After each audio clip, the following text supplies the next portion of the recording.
What this means is the heated ionosphere acts like a giant dam, rerouting the path of the jet stream.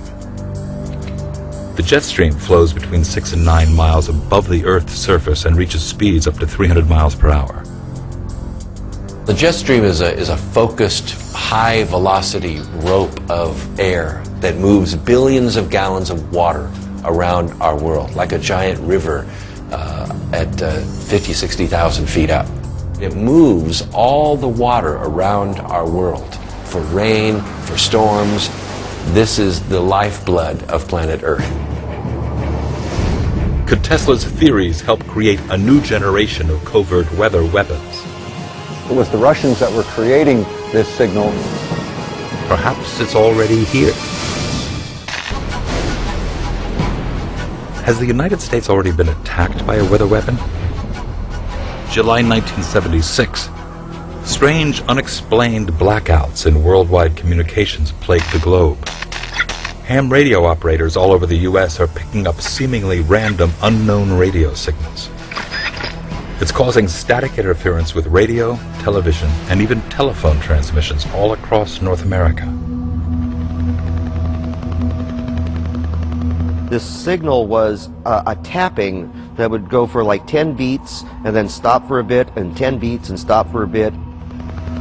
U.S. scientists discovered the cryptic signal is coming from the Soviet Union. They assign it an innocuous name. It was called the Russian woodpecker because it was the Russians that were creating this signal, and the sound that the ham operators heard was essentially that sort of clicking, pecking sound. Here is an actual tape recording of the mysterious signal. Satellite photos reveal the Russians have secretly constructed a gigantic radio transmitter and are covertly transmitting extremely low-frequency waves, otherwise known as ELF waves, into the atmosphere over North America. The Russians would continue beaming this signal until at least 1989, the last time they were detected. But why? The way the woodpecker worked was that you had a very large radar that was pumping out millions and millions of watts of radio frequency energy. And that tick, tick, tick, tick was each time a pulse was sent out. And in each one of those pulses, there was a tremendous amount of energy. What they were trying to do is to see our ballistic missiles coming up into space and on their way into the Soviet Union.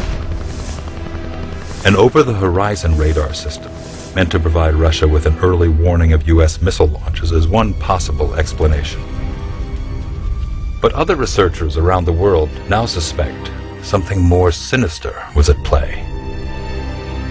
At the times that the signal was coming through, there were some very bizarre things taking place.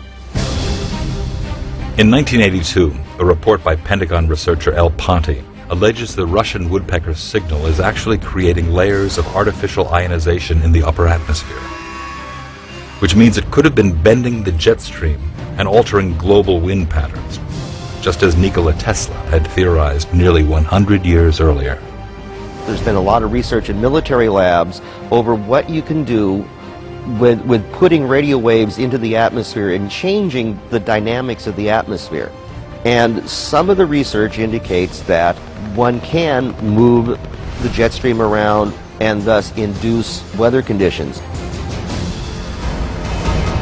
Was the woodpecker yet another Cold War weapon directed at the U.S.? Turns out while the woodpecker was in operation, something very strange began happening. From 1987 through 1992, California experienced the most severe drought in the state's history. Crops and livestock were dying. Food prices were escalating. People were terrified. Scientists were baffled. Growing up in Northern California, I remember this drought very well. I remember just how scared everybody was because of how dry it was, how low the humidity was, and how easy the fires were started. It was scary. Some researchers believe the cause of California's drought was a mysteriously stalled high-pressure system 800 miles off the state's coast, blocking the usual flow of moist Pacific air from coming ashore. An extremely unusual atmospheric anomaly. This is the jet stream in the early 1980s. high-altitude winds gently pushing moisture towards the southwestern coast of the United States. The arrows indicate winds blowing in an easterly direction. But according to NOAA, the National Oceanic and Atmospheric Administration, between the years of 1988 and 1992, during the California drought, an anomaly occurs in the jet stream.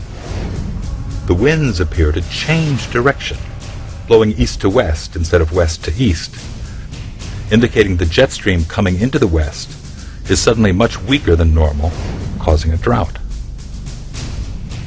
By 1995, the jet stream returns to normal. The Soviets deny any involvement in weather warfare. Still, believers feel the denial is not surprising. In fact, it's expected. One of the significant elements of weather warfare is the plausible deniability angle to it. You can't really attribute it to anyone at all because you don't know if it's just the weather or if it's some more sinister military application that you're being subjected to.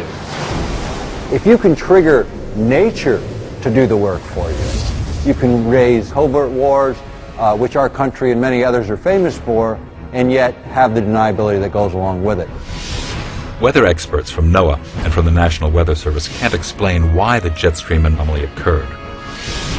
Perhaps it's all just a part of Mother Nature's unpredictable ebbs and flows. Still, it's no coincidence that the United States began building its own mysterious array of antennas in February 1992. They are located in Gakona, Alaska. The project is called HAARP. HAARP is the High Frequency Active Auroral Research Project, originally a joint effort of the Air Force and Navy in cooperation with a number of academic institutions. It is today the world's largest radio broadcasting station, but it's not designed to broadcast for human ears. It uses a unique patented ability to focus the energy coming out of the antenna field and injects that energy into a spot at the very top of the atmosphere in a region called the ionosphere. HAARP is comprised of 180 antennas, approximately 72 feet tall, linked together to function as one giant steerable antenna. Steerable because it can aim millions of watts of ELF waves into one tiny patch of the atmosphere. The amount of energy we're talking about here is 3.6 million watts. To give you an idea of what that is, the largest legal AM radio station in North America is 50,000 watts. HAARP is 72,000 50,000 watt radio stations injecting their entire output into a spot that's about 12 miles across by about 2.5 miles deep by about 90 miles up.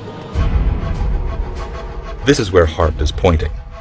It's an area located roughly 300 miles from Anchorage.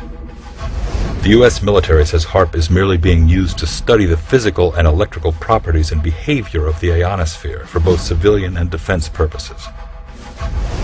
But another theory is surfaced. The intense energy being beamed into the sky by HAARP is actually heating up the atmosphere, causing weather changes. HAARP is being used for weather modification. The military's own record proves it. They've admitted it within their own documents, and yet they still deny it to the public. Dr. Brooks Agnew has researched ELF wave technology for the past 30 years and is convinced HAARP's effect on the ionosphere does alter the weather. HAARP couldn't affect the jet stream directly, but indirectly it could, because if you push the ionosphere out into space, then the stratosphere just under the ionosphere has to move to fill in that gap.